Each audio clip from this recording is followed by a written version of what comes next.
Olá, minha amiga, olá, meu amigo, como é que vocês estão? Sejam bem-vindos a mais um episódio, um dos últimos finais deste livro maravilhoso, O Céu e o Inferno ou a Justiça Divina segundo o Espiritismo. Lembrando que este último capítulo, que é o capítulo 8º, trata dos testemunhos de espíritos em expiações terrestres.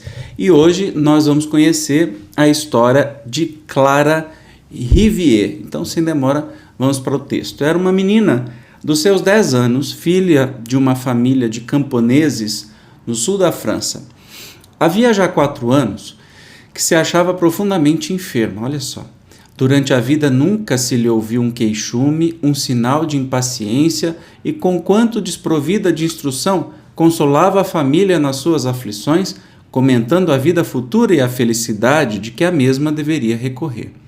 Desencarnou em setembro de 1862, após 4 dias de convulsivas torturas, durante as quais não cessava de orar. Não temo a morte, dizia. Por isso que depois dela me está reservada uma vida feliz. A seu pai chorava, dizia. A seu pai que chorava, dizia. Consola-te, porque virei visitar-te. Sinto que a hora se aproxima, mas quando ela chegar, saberei prevenir-te. E efetivamente, quando era iminente o momento fatal, chamou por todos os seus e lhe disse-lhes: tenho apenas 5 minutos de vida, deem-me as mãos. E expirou como previa. Gente, daí por diante um espírito batedor principiou a visitar a casa dos Rivière. Quebra tudo, bate na mesa, agita as roupas, as cortinas, a louça.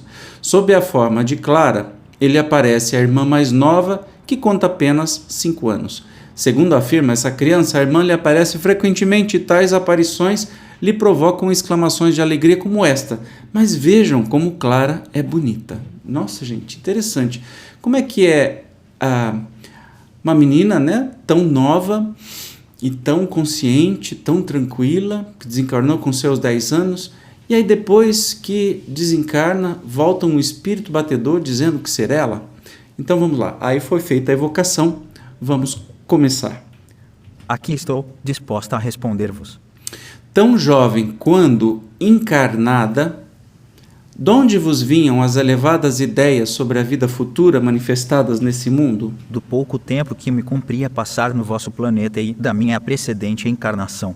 Eu era médium tanto ao deixar como ao voltar à Terra, predestinada, sentia e via o que dizia. Como se explica que uma criança da vossa idade não desse um só gemido durante 4 anos de sofrimento? Porque esse sofrimento físico era dominado por maior potência a do meu guia, continuamente visível ao meu lado. Ele, ao mesmo tempo que me aliviava, sabia incutir-me uma força de vontade superior aos sofrimentos. Então, era o espírito de uma médium que reencarnou e tinha o seu guia espiritual o tempo todo dando força para ela neste momento. Como vos apercebestes do momento decisivo da morte? Por influxo do meu anjo de guarda, que jamais me iludiu. Dissestes a vosso pai que se resignasse porque viríeis visitá-lo. Como se explica, pois, que animada de tão bons sentimentos para com vossos pais, viesseis perturbá-los depois com arruídos em sua casa? É uma pergunta que eu estou me fazendo, Ela estava tão em paz enquanto viva e depois de morta vira um espírito batedor? Que negócio é esse? Vamos ouvir. É que eu tenho indubitavelmente uma aprovação, ou anites uma missão a realizar. Acreditais que venha ver meus pais sem fito algum.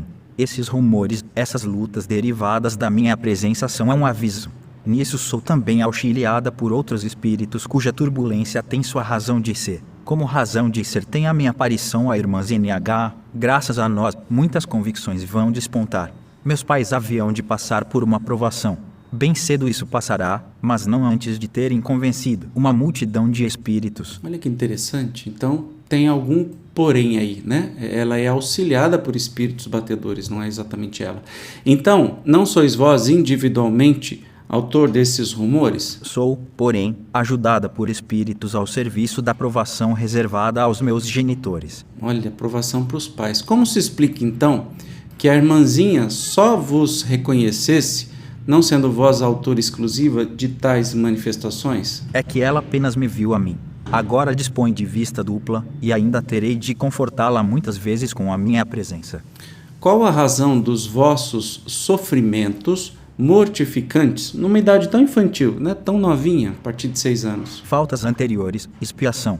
Na precedente existência eu abusara da saúde, como da posição brilhante que ocupara.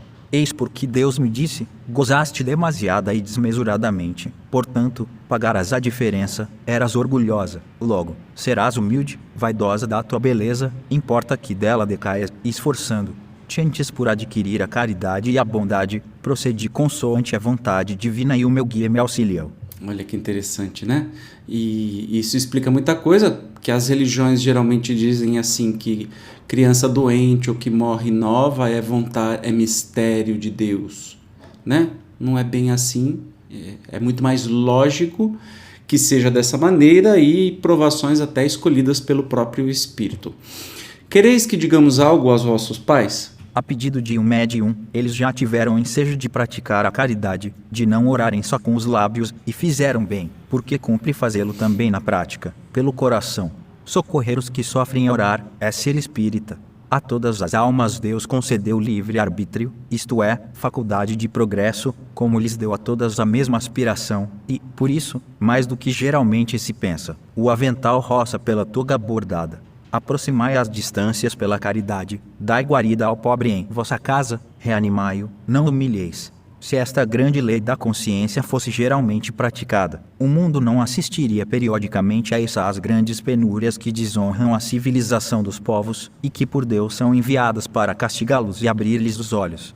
Queridos pais, orai, amai-vos, praticai a lei do Cristo, não façais a outro o que não quiserdes que vos façam.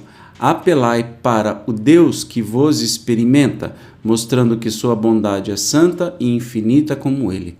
Como previsão do futuro, armai-vos de coragem e perseverança, visto que sois chamados a sofrer ainda. Cumpre fazer jus a boa posição em mundo melhor, onde a compreensão da justiça divina se torna a punição dos maus espíritos. Queridos pais, estarei sempre perto de vós. Adeus, ou antes, até a vista. Tende resignação, caridade, amor por vossos semelhantes e um dia sereis felizes. Clara, que coisa linda, né?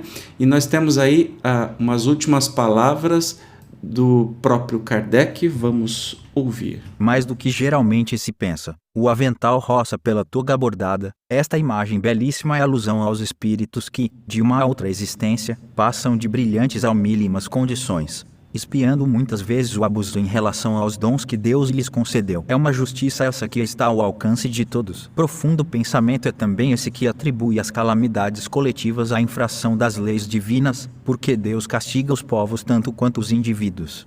Realmente, pela prática da caridade, as guerras e as misérias acabariam por ser eliminadas. Pois bem, a prática dessa lei conduz ao espiritismo e, quem sabe, será essa a razão de ter ele tantos e tão acérrimos inimigos. As exortações desta filha aos pais serão acaso as de um demônio? Jamais, né? Muito bonito. Uma menina nova que foi médium e que passou por tanto sofrimento e que vem especialmente trazer uma mensagem de amor e de esperança. Muito bonito, né? No próximo episódio nós vamos conhecer mais uma história, a antepenúltima, Françoise Vergnes. Como sempre, você sabe que eu falo inglês fluentemente, né? Então, eu te espero para a gente conhecer mais uma história. Até o próximo episódio. Tchau!